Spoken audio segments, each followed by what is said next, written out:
everybody. My name is Dr. Chike Akua. I am an award-winning educator, professor, and an entrepreneur. And I want to welcome you back to the Buying Time Blueprint podcast.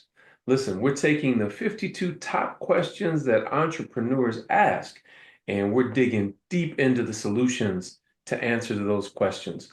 But we have a great and wonderful opportunity for you today. Anthony is freestyling, sharing some tremendous content with you. And so he's going to go in. So sit back and listen and relax, and you're going to be blessed and blown away. Send it over. Excuse me. So whenever you create your product, the products you create, you need a piece of pillar content, right? So for instance, you're bringing out the book. So you're who you are, why you did it, what is it, what's the reason for it, right? And then how they can get it, right? All the things that we talked about before. Um, and so that piece of anchor or pillar content gives a point of resonance, right? Especially for your brand, right? And that's cumulative. So imagine how many books have you written to date, Chike? 14, 13, 14, something like that. 13, 14. So that's 13 or 14 pieces of pillar content, right? Or reference points when we talk about the greats like Miles Monroe, right? When you talk about uh, what's the name? Stephen Covey. When you talk about these other individuals, you have their books, but then you have their lectures or their snapshots in times of their evolution, like John Maxwell. That's what I was thinking of. And so you have your piece of pillar, your anchor or your pillar content, and then now with social media, as we spoke about, you can grab snippets from that piece of pillar content, and then you can redeploy it over time with those calls to action in order to grab the particular book, right? Or It's the interesting resource. that you're mentioning this because I was thinking after I did the webinar on Entrepreneurs of Our Faith, I was like, I never did do a full release. Like when I came out with Kepra the year before, even when Mm-hmm. I came out with Honoring Your Ancestral Obligations, people would buy 50 or 100 at different schools and stuff like that. But I never actually did a book release per se. I would just do it online but not with a presentation like what I did with Entrepreneurs of Our Faith. So I said, I'm going to go back and do that for all my books. That's why I said, well, let me do Parent Power. And then I'm going to go back and do Honoring Our Ancestral Obligations and some more. Um, because I haven't fully monetized it. And I was talking to my wife about this. I said, back when she met me, when I was about to graduate from undergrad, I said, it's very satisfying, gratifying. I did everything I said I was going to do. I wrote Wow. books, Mm. just like the African Center scholars whose work I had studied. I've been to Africa several times. I've done this, this, and this. The only piece left to crack is the economic piece, and I've experienced a measure of abundance, but nowhere near what it should be. Like, Mm. consistent six-figure earner, but in the process of dealing with taxes and all that kind of stuff, having to really grind it out, to take care of that stuff and still move forward now. So I said, Mhm. this is really for me the final frontier in terms of what there is left to do. Mhm. Um, so I always appreciate, any insights you can give me Mhm. on that because what I really want to do, I never forget somebody explained to me, this is year decades ago, talked about getting to the other side of money. Mhm. The side that most people are on is they're trying to figure out how to get more to take care of their needs and some of their wants. But this person explained to me the other side of money is when you have so much Mhm. abundance coming in, you're not waking up thinking, how am I going to pay this bill? Or how am I going to, plan for retirement? That's what you're waking up like, okay, who can I bless today? Absolutely. You know what I mean? Who can I provide an opportunity to Mhm. today? Mhm. And I don't have to wait for those resources to think like that. But You can that move with is that. that is the place I want to get to. Yeah. So let me let's get I appreciate you saying that and speaking transparently. Let's talk about what that really means. So, this is my area of expertise. This is my forte. Mm, I'd like to go back to, give kind of some background. I think my perspective on wealth changed when I co-founded the first company. Obviously, we did very well. Within 2 years, we were doing 15 million. It was really good. And this is no experience in the industry. We wrote our own business model and we had less than 10 employees. So we never had more than 10 employees at one time. So it happened comparatively quick. So, one, obviously, leaning into the creator, asking him for his purpose and plan for the business. But I right, think objectively, our framework was different in terms of our goals were big, and it was always to not just solve the problem immediately, but in the future. I used to tell the team, don't solve the problem once, don't solve it for now, solve it forever. I'll mm, give you mm, and yeah, we can get into that. But I think ideally speaking, so it was a matter of exposure. I think the pivotal moment for me was we ran a pharmaceutical distributor. We're selling medications to pharmacies, independent pharmacies, and small chains. And I think it was heading up to November. We're in November. I called a particular, or rather, I received a call from a particular client for an order, and it was a it was a fairly large order, several $1 million. Excuse me. And he called me back. He said, Anthony, I want to put this on my Amex because I want the points. And for me, I was like, this is several $1 million. I'm like, right. oh, I didn't know they okay. had things like that, I right? didn't I didn't know Black you could card, do right? that. You know what I Right. mean? Exactly. And so I said, well, let me call you back because I got a call. I've never gotten an order that big. We've had 1.2 million, that sort of thing, but never something that large. And so I call my processor and I'm like, hey, so before I get off the phone, he goes, hey, Anthony, I only have 20 minutes. So you have to call me back within 20 minutes and let me know because I'm traveling. I got some other stuff to do. I don't have time to wait. And we Mm, were a white glove pharmaceutical service, meaning a pharmaceutical distributor. And we always prided ourselves on white glove, high touch, high ticket clients. And so I called my processor and I'm like, hey, can this go through? They're like, well, they look at our history and everything. I was like, I need a response quick. Get the response, process the transaction. The first million or so will be available to us, and then the remaining, within a certain amount of time. But what struck me about that was their abundance caused a few challenges for me. mm, So mm, I was not structured to receive right. that level of abundance. Does that Yeah, make sense? absolutely. Yeah. Right. My They have business. capacity to receive it. Right, right. Our operative processes. One, I had to increase my limit with my processor, right? I had to personally and operatively I had to wrap my mind around what that does. What's the workflow for that in future? Solve the problem now and forever. In future, a high touch client or a high level client who has that capacity shouldn't have difficulty or friction in an experience like that. It Mm-hmm. should be seamless Mm-hmm. and therefore encourage further activity like that in the future. Does that make sense? Yeah, yeah.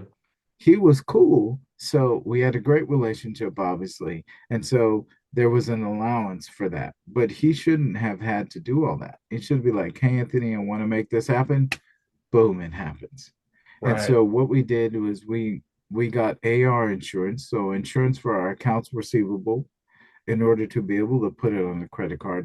Because remember, you can get a chargeback within 6 months of the date of Oh, initial credit. Right. So so you there's said a remember, like I already knew that. No, right, not at right, that level. I wouldn't have even thought of a chargeback. Wow. right, right. And Amex is kind of gangster when it comes. They're very protective of their cardholders.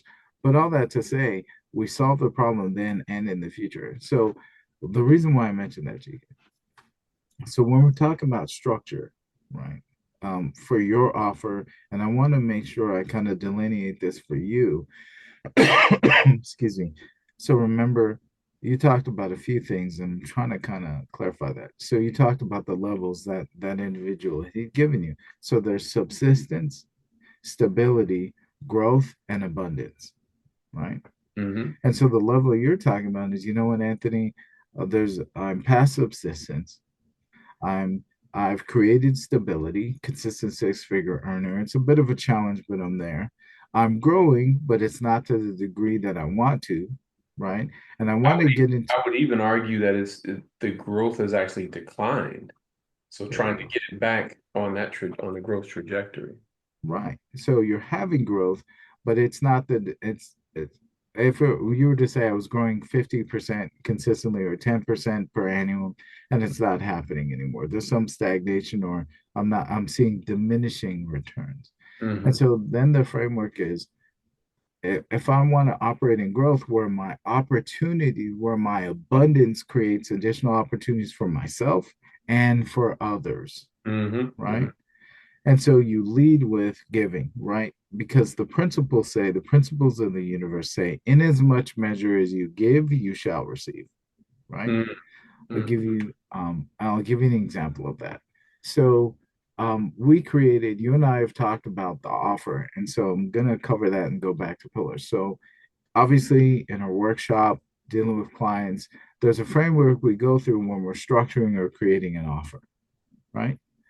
And so what we did is initially we would go through that with clients, and we would have this challenge where we give them the super prompt, you know, they put it into AI, we kind of walk through them with it, we consult, and there's about 50 questions we ask to hone or refine their offer, right? Now, the problem with that is not everybody's going to be great at that. Not everybody is going to have that same level of structure. And so what we've done is we created an app or a solution for that, actually. And I'll show it to you briefly. We actually, we're thinking give, give, give. So don't just solve the problem once, solve it forever. So we created an offer creator. So that same 50 questions that we ask, now we codified our system, and now it's powered by an AI that that um, we programmed with the same parameters that we use during consultation, right? And so how that works is clients now have the capacity to kind of walk through those elements. So the business, the offer description, your offer type, is it coaching online, done for you, etc. So how do you craft the sort of the ideal offer? And Hmm. it goes through all these frameworks, and it gives you an end result, right? And so what we can do is we'll look at a one that's pre-finished. So our this is for our 4 week business, our 4 week the buying time blueprint workshop. And now what it does is you answer all these questions, you hit analyze, and what it does is it scores your offer. So it scores the strength of your offer. So audience clarity, 6.5 out of 10. Target audience is too broadly defined. Let's make it more focused. And then it gives you areas of improvement. Then it gives you suggestions. And then it'll actually write it for you, right? Writes the actual pitch or Yep.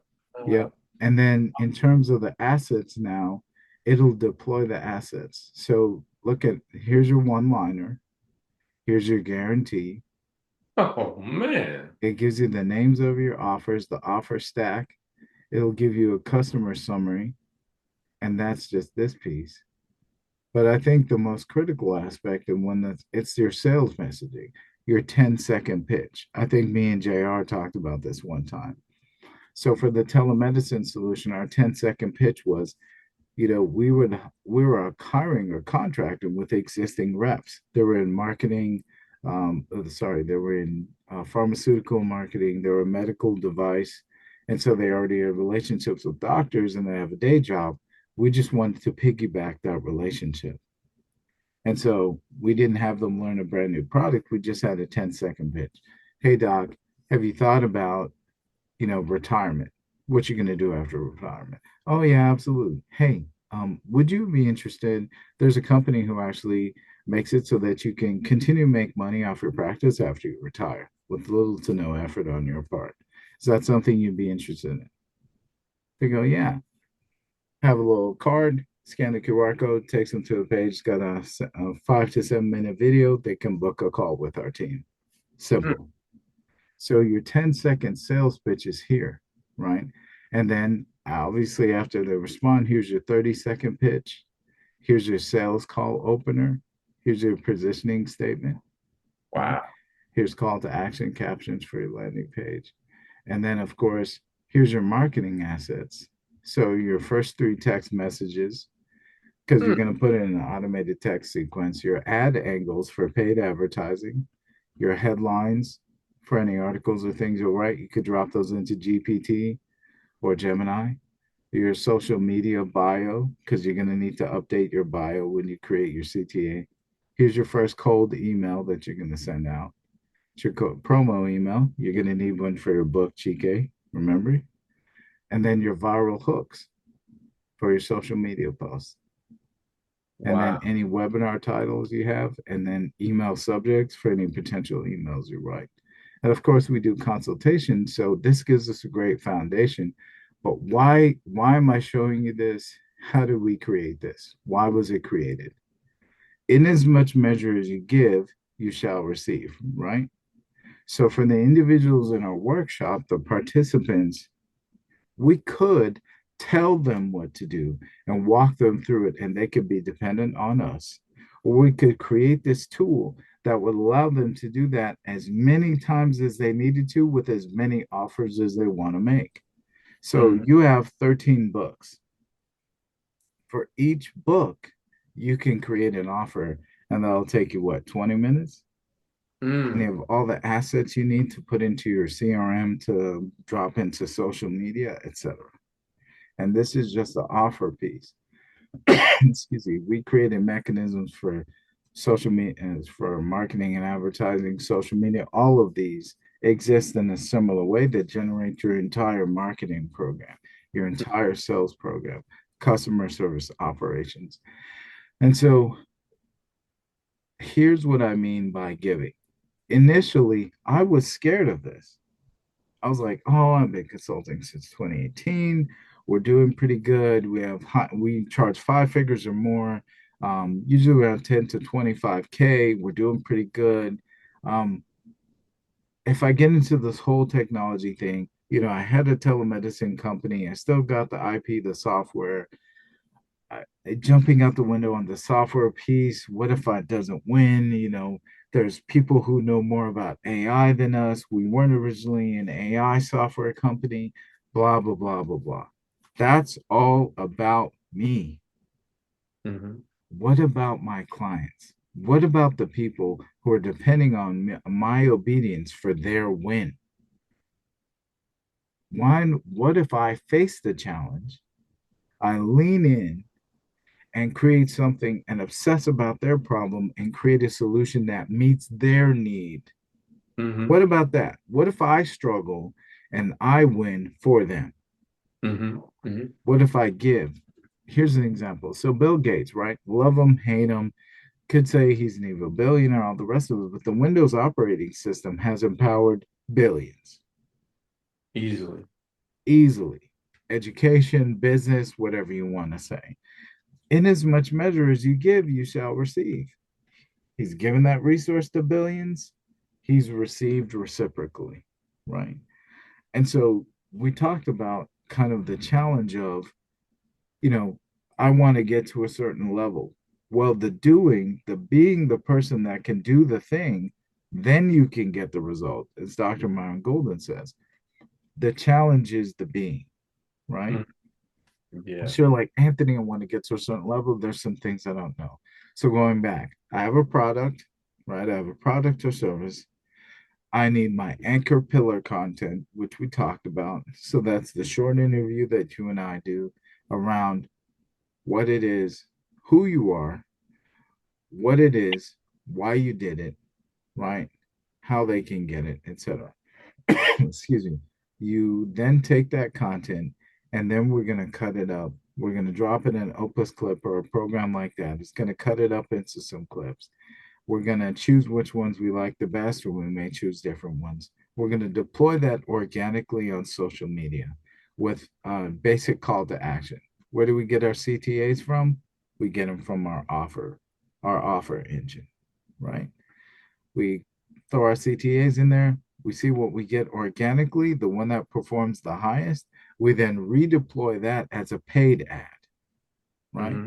So you and I've got got some posts on TikTok, some of which have 700 views, some of which have 60. If we see that we're getting likes, we're getting views, but we're also getting likes and some engagement on those highest ones, those are the ones we're gonna redeploy as paid ads with a CTA for our product or a call to action. Mm-hmm. So we had a product or service. We did our anchor pillar content. We then cut that up into social media, organic social media posts. We see which one performs the best and we redeploy it as a paid ad. And then that's going to go to a landing page, right? Where we might have short piece of anchor content like we talked about before. You know, when we look at Travis's, I'll kind of show this so we have an idea of what we're talking about. So we have a lead magnet, right? Where we might give, say, the first few chapters for free. So they go ahead, they put in their information. We have our lead magnet video, kind of explainer. They put in their info. Now we've captured the lead, and now they can access the playbook or a snippet, a couple of chapters of the book or whatever it is. And then if we're a consultant or a speaker like yourself, now they have a capacity to book a free consultation or whatever the case is. So this is practical in terms of deployment and execution. So anchor content is product or service, your book you just wrote. Then you have your pillar content, 15, 20-minute interview, could be 30 or whatever the case is. We're going to drop that on YouTube, put links to it on LinkedIn, etc. Our socials. Then we're going to cut that up into various clips for organic, right? For organic traffic. We're going to Mm-hmm. see how those perform. The one that performs the highest, we're going to turn into paid ads, or will give us an idea of what we need to create a paid ad. That traffic and those CTAs and the organics going to come back to our landing page or our lead magnet for get the first couple chapters of the book, get the framework to play, whatever.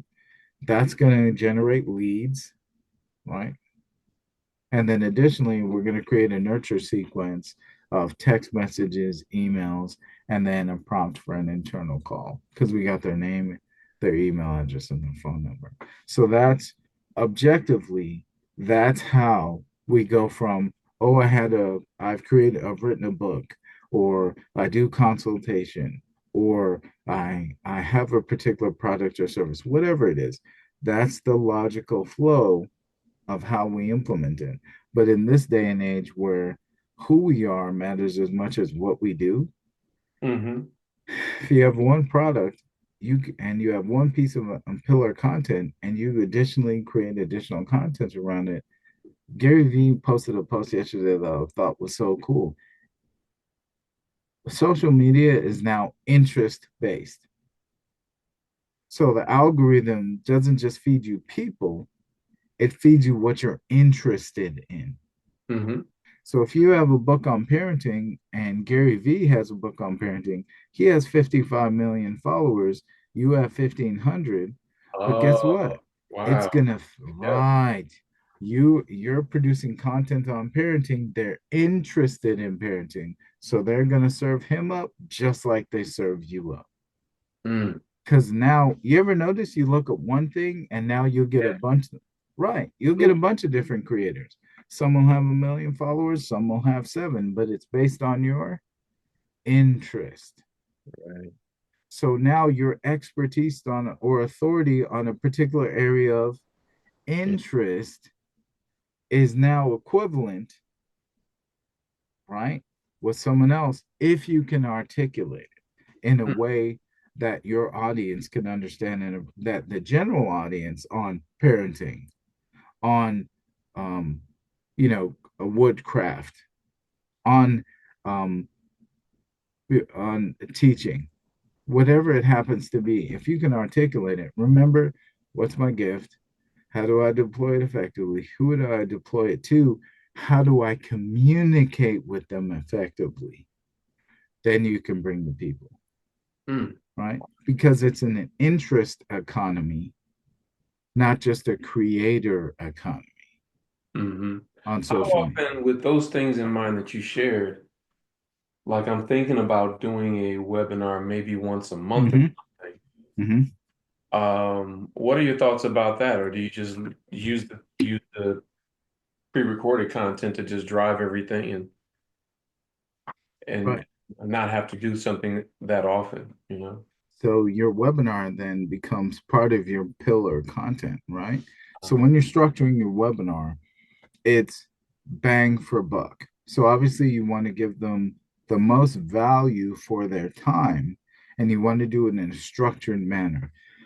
Excuse me. So I think you've attended one of my workshops and we've done presentations together. And so typically the way my brain works, I always think about the structure. So 5 steps, 10 elements, 3 simple things, and then I'll elaborate on those concepts clearly as I can or I try to, right? Mm, And so you're a master communicator, obviously, award-winning teacher, author, etc. How do you structure those principles or those elements for communication because it's in someone's area of interest? hmm And so if you're in your webinar, I've attended your webinars, there's 5 clear sections. Then when you redeploy that, go ahead and do the webinar, redeploy that content on social. And so if there's 5 sections and there's 2 points in each section, that typically what will happen is when you drop it into a tool like Opus Clip, it'll identify those and it'll give you snippets or clips. And mm, you obviously can review those, edit those, and then you redeploy all those elements on social. And mm, there, if someone's say it's 5 steps to financial freedom, right? mm, Or the 4 levels of quality of life, right? And how to increase your wealth. Okay, cool. Subsistence. What does that look like? Living from paycheck to paycheck, inability to consistently meet your monthly obligations without, or being able to do so with no surplus and no cushion. Okay, cool. How do I get out of that? Okay, one, start working on the highest level of wealth. What's the highest level of wealth? Imagination and communication. Capture what you know and redeploy it in a way that's cost effective. And so when you're able to do that and articulate that, then if someone's interested in that and you've put that out there, the algorithm's going to pick that up and present it if it's clearly articulated. Does that hmm make sense? Yeah. And then the more other people pick it up, they like it, they might view it more times, it gets more lift. Also, when you put your hashtags or the language you use, the algorithm is actually crawling that and it's saying, okay, is this on what category is this? Is this self-help? Is this education? Is this finance? Is it business? If it is it African American or minority entertainment or education, where does it land? Mm, hmm Does that make sense? Because then it's going to categorize it as the area of interest. mm, Does that make sense? Because we're in an interest economy. hmm So, I'll send you the post by Gary Vee. He actually talks about this. He's like, I spent 20 years building 55 million followers, and you can jump on just like I can. And if you clearly articulate something, the same principle as I do, guess what? Because it's interest now, hmm it's going to present it. And that's why it's okay to be niche. Wow. Because if you're just going to talk about Pokemon cards, guess what? That's an area of Int- interest. mm. So I need to find those general areas of interest, the main theme of my books, attach those to a general area of interest and start posting stuff on that. Yeah, I wouldn't even say general, get niche. Okay, Think okay. about it. Parents, parents, I have a child who's on the spectrum. So, parents of children, parenting children with autism, that's niche. Parenting girls with autism, parenting adolescents, parenting teenagers, parenting boys, dating, talking to your autistic child about dating, Hmm. about school, etc. It's niche. It, but there are people in that niche. And when you are that niche, when you hashtag it, when you have that in the description, when you have that in the title, the algorithm picks that up and it presents it to people who are looking for that. Hmm. And there are people in that niche. So remember, the rate of autism has increased Right. over the Right. last 10, 15 years. So Hmm. there are more people looking for that and more specifically looking for that. So broadly, like you said, it's parenting is general, but the autistic piece is even more specific. So it's okay to be niche. Hmm. Even with well, I know like black boys is a Mm-hmm. niche, black girls a niche, Mm-hmm. parenting black Mm-hmm. boys, parenting black girls, teaching black children. So even though these are culturally specific niche, you feel Right. strongly that because Yeah, that's where reading absolutely. revolution would come in. You know, literacy for Right. black children. Mm-hmm. Um, when it attaches to the algorithm, would Mm-hmm. it just be attaching generally to literacy in general, or specifically literacy for black children? So let's define what we think the algorithm is, so that there's a more granular understanding, or at least a general understanding. So, algorithm, right? It's just a framework for analysis, right? And it's structured and become more smart in terms of its ability to parse data and identify specific points of value, right? Valuable information as opposed to general information. So its ability to categorize and evaluate language and identify points of significance. So how do we interact with that? By the remember it's real-time transcription. That's why when you go on YouTube and you put closed captions and it's able to give you captions even though you never put captions on your video, Hmm. it's effectively transcribing and displaying the language in that video. When Hmm. it's doing that, it's evaluating it additionally for its data points. So it's saying African American, boys, education, teaching, learning challenges, right? And Hmm. then, of course, in your title and in your description now, you've also placed hashtags. So there's additional reference points for significance. So when you upload your video, excuse me, our ability to clearly articulate our thoughts in a structured framework, it's pattern recognition. So Mm. when it recognizes those patterns, that's how it's able to, something like Opus Clip is able to give you those, oh, there's a virality score of 90 for this because it's able to understand this is a coherent thought or phrase. And we've seen from, we were able to reference how popular or how high the engagement is for this particular phrase or a message. And Mm. so we'll rank it at a certain level. Does that make sense? So when you're putting it in best practice, an engaging title, a clear description of the thought, right? And then the associated hashtags, and then a clear call to action. And I can show you how I do that for us when I do it for our podcast. If you don't mind, I'll literally show you how we do it.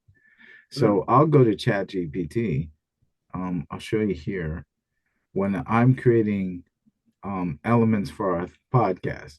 So let me share my screen. You can see here, so viral clip strategies, right? Excuse me. It'll populate here in a second. What I do is I have a prompt. So the first thing is our file. This is our file. This is our video, our short that I upload. Unlock your best self. So I upload it. I attach the file and then I have a prompt creating an engaging description and call to action to help this clip go viral. Do not repeat previous responses. Provide options optimized for the major platforms Facebook, Instagram, YouTube, TikTok, LinkedIn, etc. Include the hashtag of our podcast, the Buying Time Blueprint, in the list of hashtags generated. Use emojis where necessary. So I like TikTok. So for this particular video, 4 agreements that can change your entire life. That's the hook or the title. Here's the emoji. Description. Most people search for complicated strategies to improve their lives. Sometimes the biggest transformation comes from simple agreements you make with yourself. The way you think, the way you communicate, the way you show up. Master those and everything starts to shift. Small principles, massive impact. Call to action, common agreements if you're committed to becoming your best self. Here are the hashtags. And then, of course, the buying time blueprint. Simple, simple. So this then, when we post this on TikTok, here's a clear title, here's the description, here's the call to action and hashtags. So mindset talk, personal growth, self-mastery, life principles, entrepreneur mindset, level up. So all of these are areas of interest, right? And then of course we have the content that we speak or that we're communicating about in our actual post, Mm-hmm. right? So, for instance, our post, that post is from the interview that you and I did with Kobe the Wiz, right? And that particular, I think, okay, I don't have it here on my desktop. And that particular post came from Opus Club, right? And we just dropped this right into Opus Clip. We dropped the interview, our pillar content. Remember that? Our Mm-hmm. pillar content. You and I dropped that into Opus Clip. Excuse me. I'll pull up Opus Clip here so you can see it. There you go. So we dropped into Opus Clip, and here are the clips. Mm-hmm. And then here's the virality score based on the content or the transcript of the content that we're discussing. So the virality score, you're looking for something, anything 95 or above? 90 or above. I like 90. 90 or above because you never know how it's going to resonate.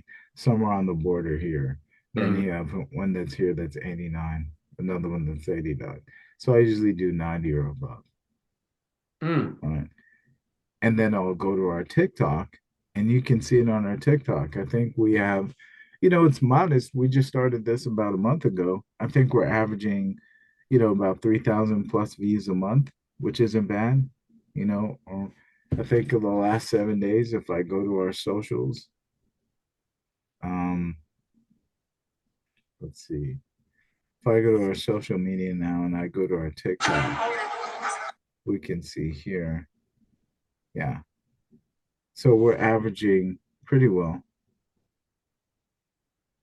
Of the last 7 days, we have, yeah, a little over 3,000 views in the Mm. last 7 days, which Okay. isn't bad. If you were to say to yourself, if you were in a room or in a week, if you're, in your business or whatever, and 3,000 people came in, Mm-hmm. you'd be pretty happy about it. Right. Absolutely. Absolutely. Right. Right. So that's just kind of the logical progression in the tools you and I use.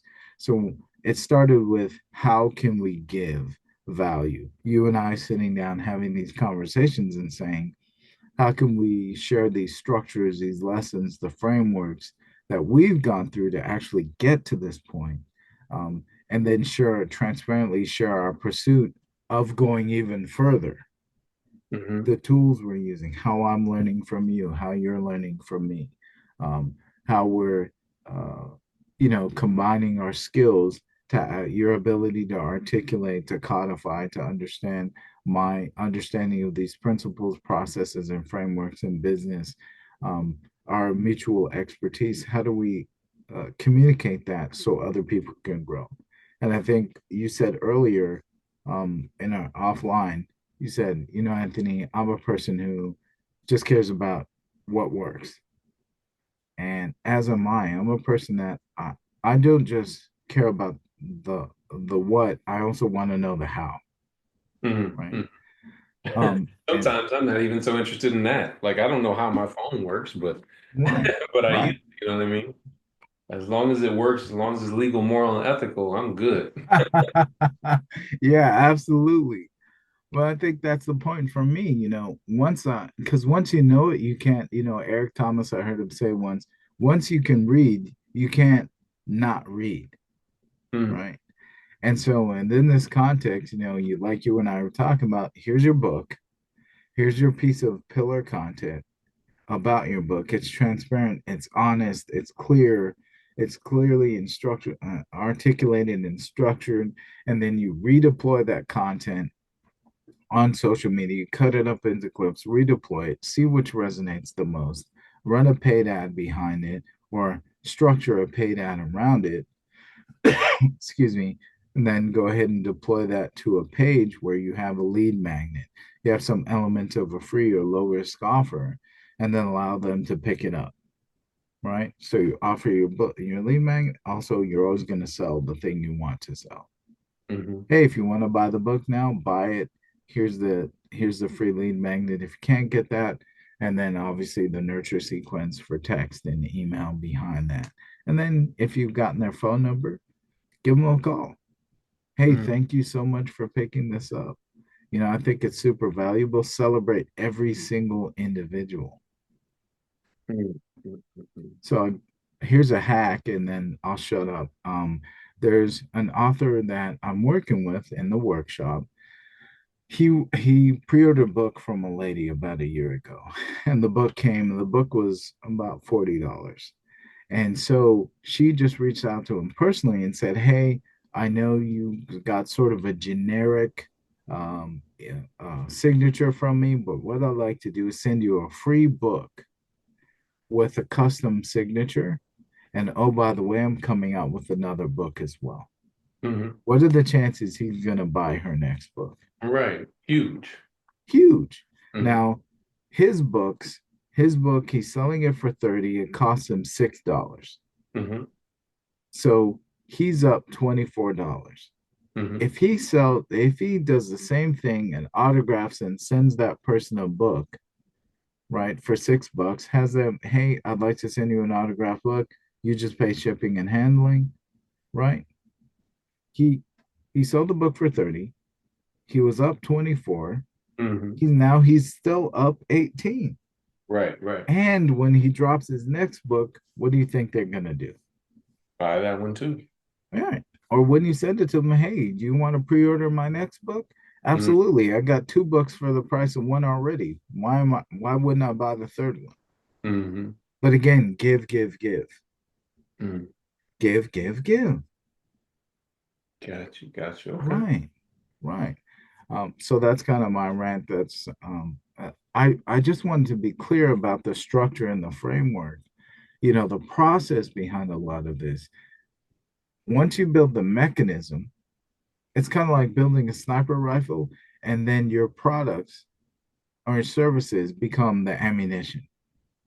Mhm. Once you have the framework of the structure, you can continuously reload and Mhm. reload and Mhm. reload once you find a winning framework or winning process for execution. Man, you got my wheels spinning on several different levels on this. Mhm. This is really powerful, and I appreciate you taking the time to explain it to me. Um, Now I got to go ahead and plug it in. So, like, I still have all this content. I got the thing coming up this weekend. Um, I need to focus my time and energy, on organizing and digitizing that content and getting those clips out of Opus Clip and so forth. Mhm. I stepped away from that for a while, so I got to get back to that. Mhm. Probably during the Parent Power piece, I'm gonna do a whole piece on Reading Revolution Mhm. um, to hopefully generate some sales on that. Um, but also some clips can come out of that as well that can help to generate sales for Reading Revolution. So yeah, man. Yeah, just make it a practice. Remember, practice, it doesn't make perfect, but it does create perfection. in Mm, terms of you're perfecting your methodology, right? Like your medical practice, your law practice. So your practice as an individual and whatever you're doing, how do you refine your execution, right? mm, And so you can say, since I know, excuse me, since I know whenever I deploy a product or service, I'm going to need a piece of anchor content, hmm a pillar content. I'm already pre-planning that. While I'm going through the book, once I finish, I might be picking out particular excerpts. I might use that and I can drop it in Notebook LM and create an infographic that I can get to people, right? Or I might use that same framework, dump it into Notebook LM. It's an AI solution you and I can go over one time, and I can produce a short presenter slide deck. And hmm now that might be my piece of anchor content hmm or pillar content. And I might redeploy that, right? Yeah. There's so many, it's just refining your process, getting better over Mm. time. Excuse me. This is exciting. Just, Yeah. the game has changed so much Mm-hmm. in such a short period of time in terms of how we generate leads and follow through and capitalize on those and so forth. So, hey, I'm excited to get some of these things underway.